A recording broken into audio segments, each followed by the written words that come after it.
name is fredwah. I live in Vancouver and in the Kootenays. I've been involved in teaching, writing for many, many years. I taught at David Thompson University Centre in Nelson and at the University of Calgary. Still quite involved with the writing community in Canada, big community all over the world.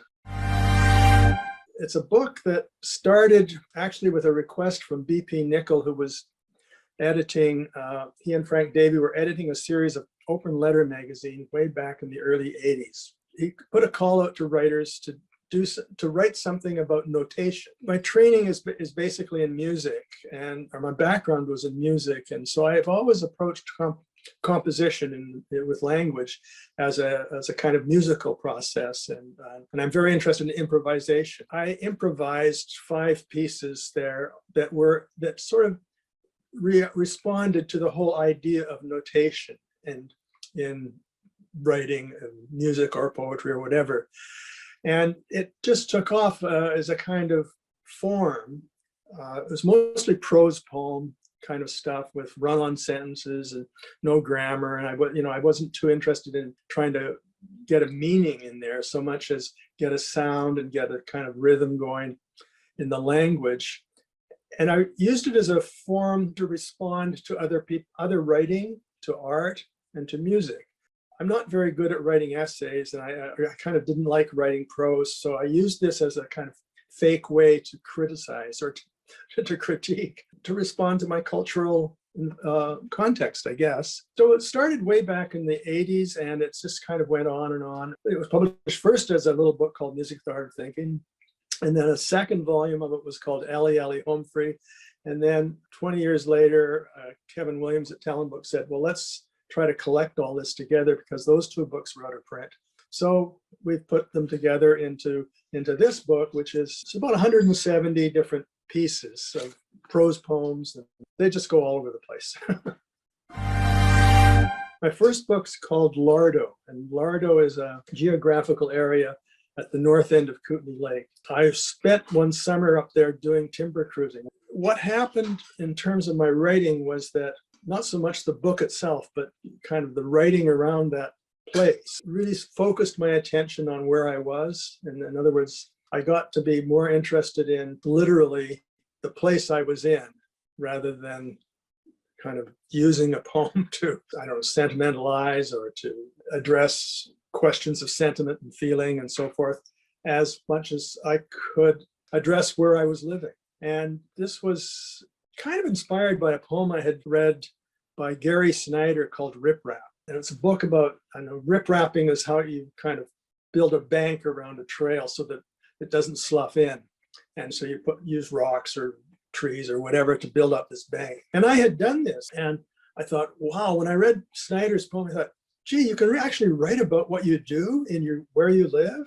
This, of course, this is a long, long time ago in the early 60s, and that changed my idea about what poetry could do. I wrote a book called Diamond Grill, which is a kind of biofiction about growing up in the small town Chinese Canadian cafe in Nelson. In one of the sections of the book, I mentioned the name of someone in town, but I thought, well, I can't use her real name. I'll have to make up another name. So I made up another name, but it was actually close enough that most people recognized who I was really talking about. Many years later, this person phoned me and said how sad and how hurt she was that I had put her in the book this way. And I felt bad. I felt because she was not someone I hated. She was a friend and that. But I thought, wow, language has that kind of power. And if you don't take care of it, if you don't use it properly, you're going to hurt someone with it. You can hurt people with it.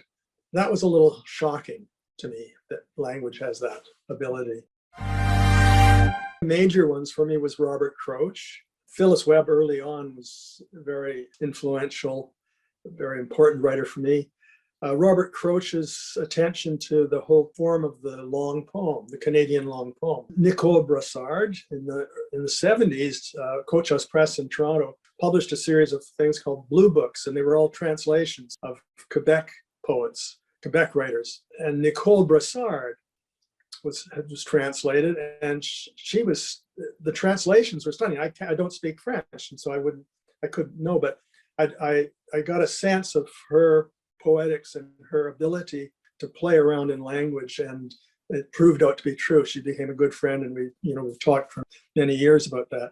Daphne Marlatt has been a compatriot in the same kind of writing that I'm interested in, that is the disjunctive, trying to work against the tyranny of the sentence. And recent books are Allie Gardner's Trauma Head, about a brain injury that she was going through. Colin Brown's book, Here, which came out last year.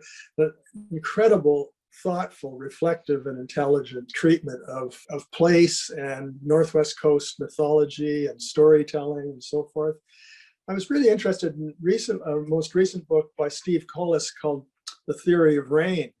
And it's a book that sort of exhibits how he struggles with trying to find the right language to deal with sort of what's called ecopoetics or ecology, climate change, and so forth. The most important book in my writing life, not my life, but my writing life, has been an anthology called The New American Poetry, 1945 to 1960, which I discovered in 1961, just after it was published. And a lot of us in Vancouver in the early 60s, that book became it's almost like a Bible, because it opened up the whole contemporary, what was American poetry, but it was stuff that was new to us. And it was new poetry, Allen Ginsberg's Howl, Charles Olson's Maximus poems, and just on and on and on. There were all kinds of writers in there doing things that we had only imagined. I used it for years. I taught from it for years, but it's pretty old now, of course. But it was an important book.